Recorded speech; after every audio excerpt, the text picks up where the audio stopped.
winds of the North Sea were relentless, carrying with them a briny sting and the echo of countless shipwrecks. It was on the flat, shifting sands of the Eiderstedt peninsula in the late 19th century that the German authorities decided to erect a lighthouse that would serve as both guardian and warning for sailors navigating the treacherous Wadden Sea. Westerheversand Lighthouse would rise from the tidal flats, a solitary sentinel in a realm where the line between land and water seemed always in motion. Construction began in 1906, a time when maritime trade along the North Sea was flourishing but perilous. The sandy soil, riddled with hidden marshes, presented a formidable challenge. Foundations were laid deep, wooden pilings driven into the mud until they could bear the weight of the tall white tower. The lighthouse, standing at 70 meters above sea level, was crowned with a lantern room designed to project light across miles of fog and storm. Its striking red and white striped facade became a familiar marker, a beacon of hope in the often merciless waters. The men who built Westerheversand were aware of the dangers. Many spoke in hushed tones of the sand's capacity to swallow whole carts or to shift beneath unsuspecting feet, a silent, ever-present threat. Some of the local fishermen whispered that the site had long been avoided at night, for the tides carried more than water. They carried restless spirits of sailors lost long before the lighthouse existed. These tales were dismissed by engineers and overseers, who chalked them up to superstition, but even the bravest labourers admitted to feeling the cold, inexplicable chill that would sweep across the worksite in the absence of wind. By 1908, Westerheversand Lighthouse stood completed. Its light, a rotating Fresnel lens, pierced through fog and darkness with mechanical precision. Yet, even as it became a guide for those at sea, the lighthouse itself became a place of solitude and unease. The keepers who would live within its walls were few, and the isolation was profound. To watch over the waters, one had to confront not only storms and shipwrecks, but the oppressive loneliness that settled like a heavy fog within the tower itself. And so, Westerheversand began its dual life, part guardian, part silent witness to the tragedies and mysteries that would unfold along the North Sea's shifting sands. With its construction complete, Westerheversand Lighthouse stood proud against the grey expanse of sea and sky. Its rotating Fresnel lens cast a reliable beam across the flat tidal flats, warning sailors of the hidden shoals that had claimed so many lives over the centuries. Yet, while the tower's light offered security to those at sea, life within its walls was far less serene. The first keeper, Heinrich Lübke, arrived in the spring of 1908, a man of quiet demeanour and a meticulous mind. He was accompanied by his young wife, Martha, whose presence would briefly brighten the stark stone interior of the lighthouse. The couple's quarters were modest, a single room with narrow windows that framed the endless horizon, the North Sea stretching infinitely in every direction. Supplies had to be ferried in during low tide or by small boats, and the constant threat of storms meant that the Lübkes quickly learned the rhythms of the sea in intimate detail. Early years were marked by routine, daily inspections of the lamps, winding the heavy machinery that rotated the beacon, cleaning the lens until it shone like glass, and keeping detailed logs of every ship that passed. Yet routine, for those stationed at Westerheversand, was a fragile illusion. The isolation pressed in, like the cold North Sea wind seeping through every joint in the lighthouse. Keepers often spoke of strange sounds, footsteps echoing in empty corridors, whispering voices carried by the wind, and the faint scent of seaweed in rooms that had been scrubbed clean. The local villagers, fishermen and farmers who lived on the peninsula respected the lighthouse and its keepers, but rarely visited. They spoke of the sands surrounding Westerheversand as if they were alive, shifting unpredictably, concealing gullies and tidal pools that could trap the unwary. Many sailors carried with them tales of the lighthouse's watchful eye, a solitary light that seemed almost human in its persistence. But the keepers knew that the lighthouse itself was indifferent. What kept them awake at night were the creaks of the tower, the shriek of the wind, and a sense that the building absorbed the loneliness around it, amplifying it. By 1912, Westerheversand had guided countless ships to safety, its reputation growing along the North Sea coast. Yet, amid the quiet triumphs, small tragedies occurred. Minor injuries from equipment, brushes with the tides, and the ever-present risk of illness. The Lübkes persevered, their lives entwined with the rhythms of the sea, unaware that the lighthouse, for all its utility, had already begun to weave them into its growing tapestry of stories. Stories of isolation, endurance, and inexplicable occurrences that would haunt Westerheversand for generations. Even as the tower's light cut through the darkness for sailors at sea, within its walls the first threads of a darker history were quietly taking hold, invisible to the world outside. The North Sea is a master of extremes. Calm waters could, within hours, become a roiling chaos of waves and wind, swallowing ships whole and reshaping the sands of the Eiderstedt peninsula. Westerheversand Lighthouse, though a steadfast sentinel, could not shield its keepers or the passing sailors from the fury of nature. By 1915, the lighthouse had witnessed its first major maritime disaster. A cargo ship, laden with coal and heading north toward the Elbe, was caught in an unexpected squall. The ship's captain, desperate to navigate the shallow tidal flats, relied on the lighthouse's beam for guidance. Yet, the shifting sands near Westerheversand were treacherous. The vessel struck a sandbank, tearing open its hull. Waves surged, and within minutes, the ship began to break apart. Heinrich Lübke, who had become accustomed to the lighthouse's solitude, rushed to assist, lowering small boats into the stormy water. But even with his knowledge of the tides, the North Sea was merciless. He could save only a few crew members. The rest were lost to the freezing waters. The tragedy left a mark not only on the local community, but also on Heinrich himself. He became haunted by dreams of the men he could not save, their faces appearing in the flickering shadows cast by the lighthouse's beam. Storms were not the only challenge. Winters brought bitter cold and ice that crept across the tidal flats, trapping supplies and making the lighthouse even more isolated. Supplies sometimes ran low, and sickness spread quickly in the confined quarters. Keepers fell ill, and medical aid was slow, forced to arrive by boat or over treacherous mudflats. In 1917, a young assistant keeper named Johann Peters succumbed to pneumonia after a particularly harsh winter. He was found in his small quarters, pale and stiff, clutching a logbook filled with meticulous records of the lighthouse's operations. The loss shook the lighthouse community, and whispers began to circulate among the locals. Was the lighthouse cursed, claiming those who lived too close to the sea? Despite these hardships, life at Westerheversand continued. The lighthouse became a symbol of endurance, its light cutting through fog, storms, and darkness, guiding countless ships safely to harbour. Yet with every rescue, every tragedy, the tower absorbed the sorrow and fear around it. Keepers reported strange sensations. Cold drafts in rooms sealed tight against the wind, fleeting shadows at the top of the spiral staircases, and the faint sound of footsteps echoing across the empty sandbanks at night. The tides themselves seemed to mock the efforts of those within the lighthouse.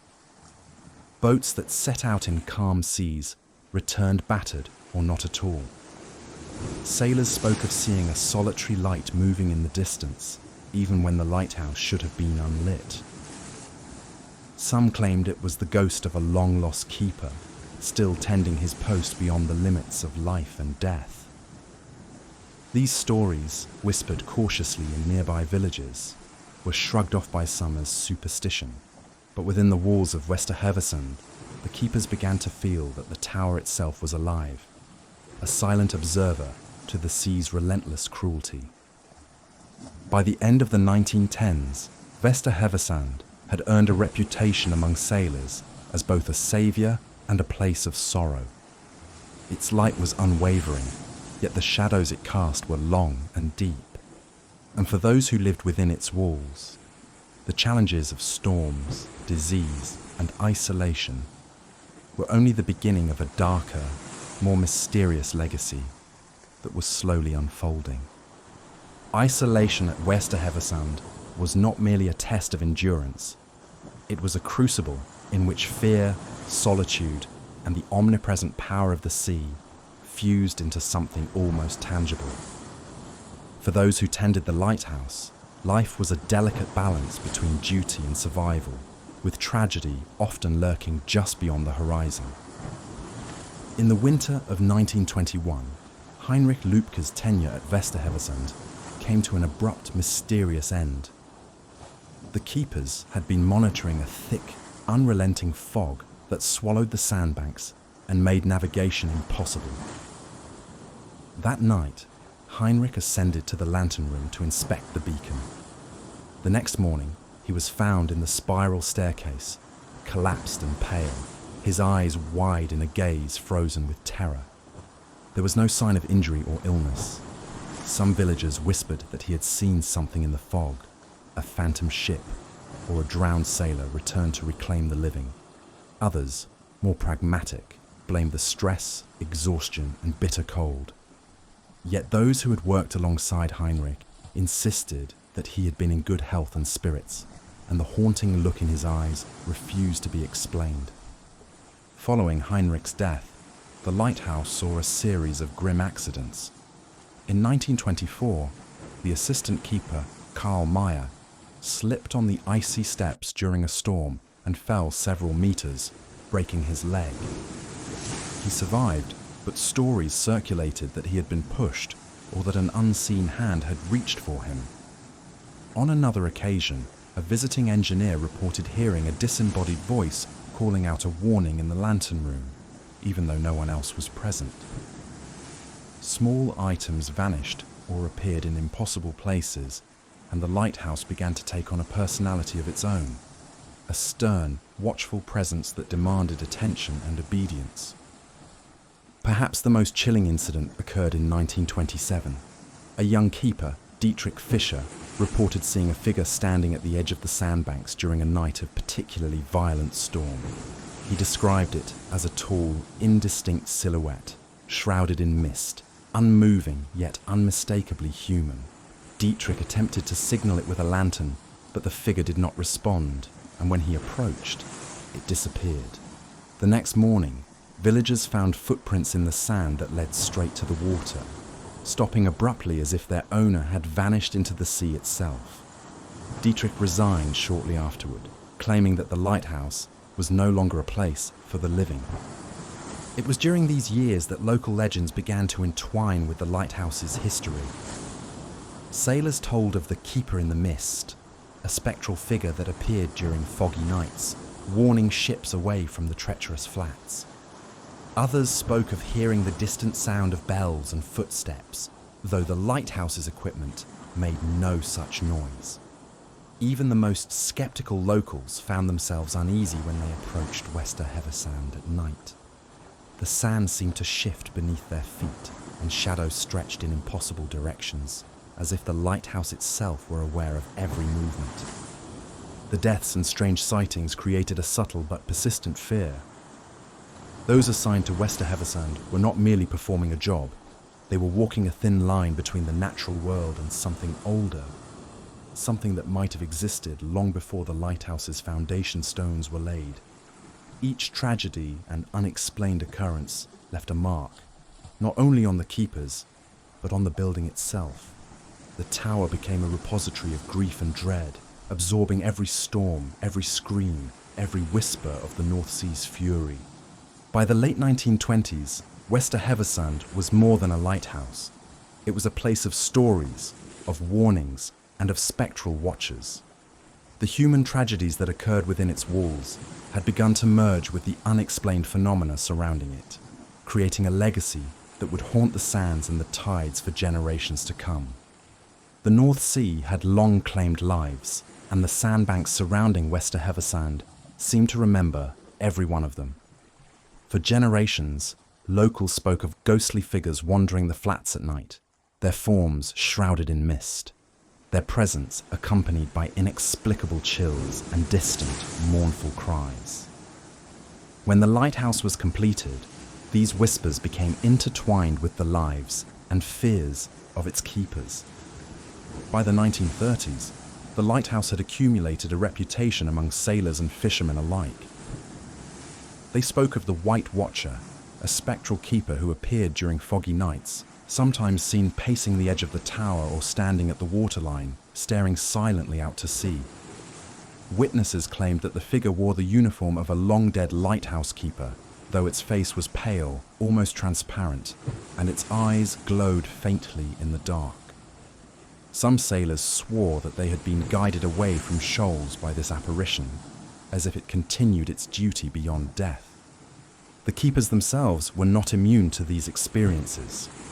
Friedrich Hansen, assigned to Westerheversand in 1934, reported a particularly unsettling encounter. He had stayed late in the lantern room, polishing the Fresnel lens during a thick fog. As he worked, he noticed a shadow moving along the spiral staircase, too heavy to be a trick of the light, too deliberate to be imagined. "I called out," he later recounted in a letter, "but no answer came. Yet I felt a presence pressing close, as if to remind me that this place was not mine alone." For nights afterward, he claimed he heard whispers that spoke in a language he did not recognize, carried on the wind from the sandbanks below. Stranger still were the phenomena reported by visiting sailors and fishermen.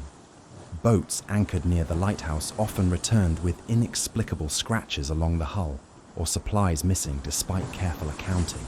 Some claimed to hear a voice calling their names from the sands, or the sound of distant bells, though no church or town existed within miles. One fisherman recalled seeing a faint, flickering lantern moving across the flats, though the tide was low and no one could have been walking there. The figure vanished as he approached, leaving only the sound of splashing water and the creaking of unseen timbers. Local folklore suggested that the spirits of those claimed by the North Sea had returned to the lighthouse, drawn to its unwavering light. There were stories of ships lost long before Westerheversand was built, their crews said to haunt the flats as guardians or warnings. Some villagers believed that the lighthouse itself absorbed these restless souls, housing them within the stones and spiraling staircases, giving them form when the fog rolled in. Despite these tales, Westerheversand continued to operate, its keepers enduring sleepless nights and unexplained events. Over time, the line between natural danger and supernatural warning blurred. A shipwreck could be attributed to the treacherous sands, yes, but some believed that an unseen hand guided the lost vessel's final moments, or that the spirits of the drowned whispered in the fog to caution the living. By mid-century, Westerheversand had become more than a lighthouse. It was a locus of memory, tragedy, and lingering spirits. Sailors respected it, keepers feared it, and the locals avoided it after dark. The stories of ghostly apparitions, inexplicable sounds, and fleeting shadows became part of the fabric of life along the Eiderstedt peninsula, leaving an indelible mark on those who worked near the tower, and on the lighthouse itself, which seemed to grow older, wiser, and more haunted with each passing year. Within the walls of Westerheversand Lighthouse, the North Sea's fury was only half the challenge. The tower itself seemed to have a life of its own, one that whispered, creaked, and sometimes even shouted in the dead of night. Keepers, trained to face storms and tides, found themselves unprepared for the subtle, persistent disturbances that came from the very stones around them. By the 1940s, reports of such phenomena had become so frequent that even the most skeptical observers began to take notice. Keepers would hear footsteps echoing along empty corridors, the clanging of metal where no tools had been left, and the faint hum of a bell that had no source. One night, during a violent winter storm, keeper Emil Janssen reported hearing the distinct sound of a woman's cry coming from the spiral staircase. Investigating, he found nothing, no one, no trace, but the chill of her presence lingered long after the sound ceased. Some keepers spoke of objects moving on their own. A carefully stored oil lamp would be found lying in the middle of a hallway. Logs, meticulously placed on shelves, would tumble to the floor. Personal items, gloves, hats, even small tools, vanished for days before reappearing in impossible locations. Emil Janssen once swore that he saw the shadow of a man step from the lantern room into the staircase, disappearing into solid stone. He watches, Emil told a visiting engineer. He waits. And when the night is long, he reminds you that you are never alone. The phenomenon was not limited to physical objects. Some keepers reported hearing voices carried through the tower by no discernible means. Names were whispered, questions asked, commands given. One assistant keeper, Hans Meyer, claimed that the lighthouse itself seemed to speak to him, a low murmur beneath the roar of the wind, urging him to tend the light more carefully, to check the tides, to prepare for dangers he could not yet see.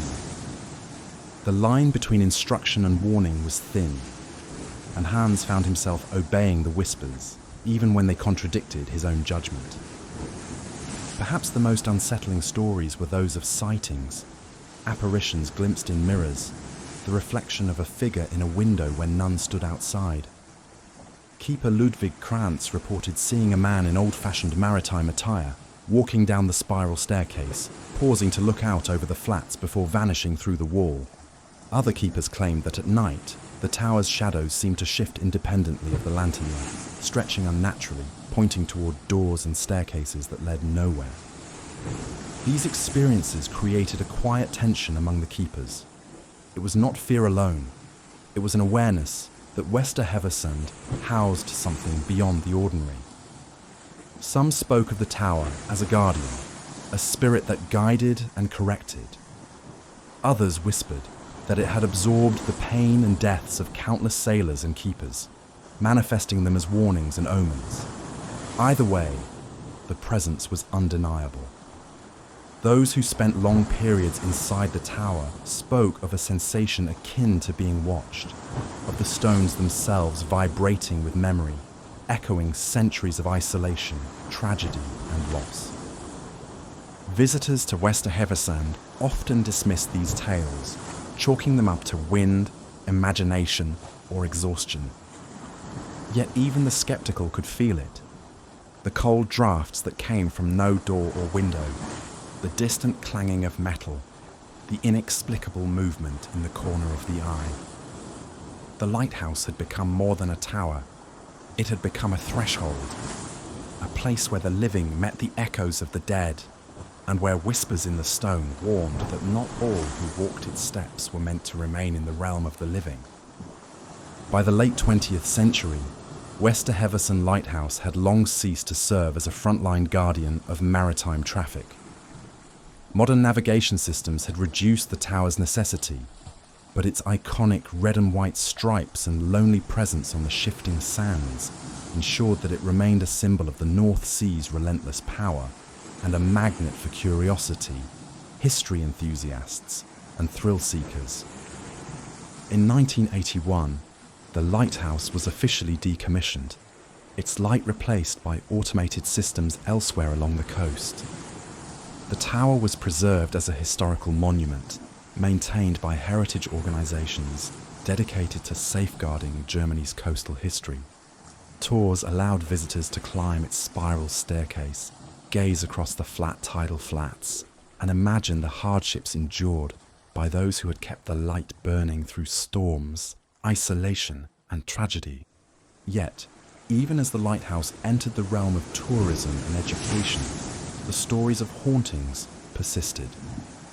Visitors reported inexplicable cold spots in the tower, sudden gusts of wind in enclosed stairwells, and the faint scent of sea air where no window was open. Some claimed to see shadows moving independently of the light, or to hear distant footsteps echoing from the top floors when they were alone. Photographs taken by tourists occasionally revealed strange orbs or vague human shapes, prompting debate among skeptics and believers alike. Local guides often shared the lighthouse's ghost stories with a mix of humor and caution. The tale of the White Watcher, the spectral keeper who wandered the sandbanks, became a popular story during evening tours, captivating visitors with its mix of legend and maritime history. Tourists climbed the steps of the tower, imagining the lonely figures of Heinrich Lübke or Dietrich Fischer, keepers whose lives had been swallowed by the North Sea's indifference and whose spirits were said to linger within the stones of Westerheversand. Paranormal investigators began visiting the lighthouse in the early 2000s, drawn by the tales of voices, apparitions, and unexplained activity. Some claimed to record faint knocks, whispers, and footsteps on audio equipment, while others reported electromagnetic anomalies in the lantern room. Whether these were the result of lingering spirits, the natural acoustics of the tower, or the imagination of visitors, no definitive explanation emerged, only more stories to add to the lighthouse's growing legend. For the residents of Eiderstedt, Westerheversand remained a place of respect and wariness. While the lighthouse attracted tourists and history buffs, locals avoided the sandbanks at night. Fishermen spoke quietly of lights seen moving on the flats or of figures glimpsed in the fog, reinforcing the belief that the tower had a consciousness of its own, a presence that watched the living much as it had guided sailors for decades. Through preservation and memory, Westerheversand had become a bridge between past and present, a place where history and legend intertwined. Its stones carried the echoes of countless lives, keepers, sailors, and those claimed by the sea. And while the lighthouse's light no longer cut through the darkness, its legacy, both historical and spectral, continued to shine brightly in the imaginations and fears of all who approached it. As dusk falls over the Eiderstedt peninsula, Westerheversand Lighthouse takes on a presence that is both commanding and uncanny. The flat sands reflect the fading light, and the North Sea stretches into a grey infinity, swallowing sound and distance alike. At night, the lighthouse ceases to be a mere historical monument. It becomes a sentinel of memory, a witness to centuries of lives claimed by the sea, and lives forever changed by its light. Visitors who remain until the last rays of sun vanish often speak of an atmosphere thick with expectation, as if the tower itself waits for something to emerge from the fog. The wind carries strange noises, the creak of timbers, the faint laughter or sobbing of unseen figures, and the distant echo of bells that are not there. Shadows shift along the tower's walls, stretching long across the spiral staircase, sometimes forming human silhouettes that vanish when approached. Paranormal enthusiasts and historians alike have described feeling a presence within the tower, especially near the lantern room. It is a weightless but insistent awareness, as if the keepers of centuries past are still performing their endless vigil.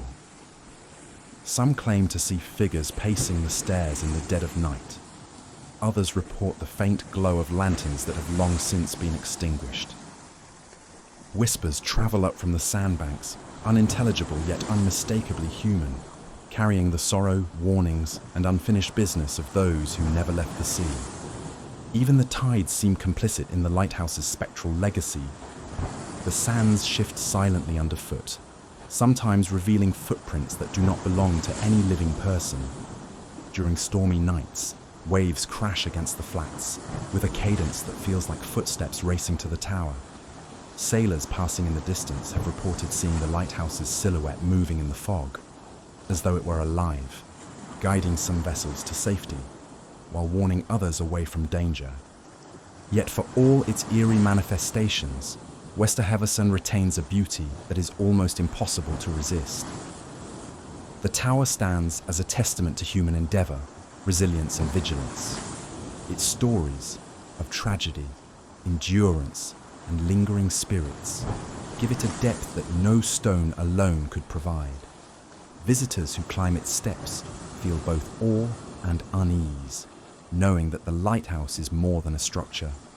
It is a repository of lives lived at the edge of the world, a place where the living and the dead brush against each other, and where the North Sea's history is etched into every brick and every grain of sand. Some nights, when the wind is low and the fog hangs thick over the flats, it is said that the keeper's ghosts can be seen tending to the light, walking silently along the spiral staircase, or standing vigil at the edge of the sandbanks. And if one listens closely, the whispers of the past drift through the lantern room, carrying warnings, memories, and the eternal watchfulness of Westerheversand. The lighthouse is no longer merely a guide for sailors. It is a keeper of stories, a guardian of both life and memory, and a haunting reminder that some lights once kindled never truly go out. In the end, Westerheversand Lighthouse remains a place where history, tragedy, and the paranormal converge. It stands alone on the flats, facing the North Sea, its beacon replaced by stories, its rooms echoing with the presence of those who lived and died in its shadow. The tower waits, as it always has, for the tides to rise, the fog to roll in, and the night to fall, its watch eternal, its mysteries enduring, its whispers never ending.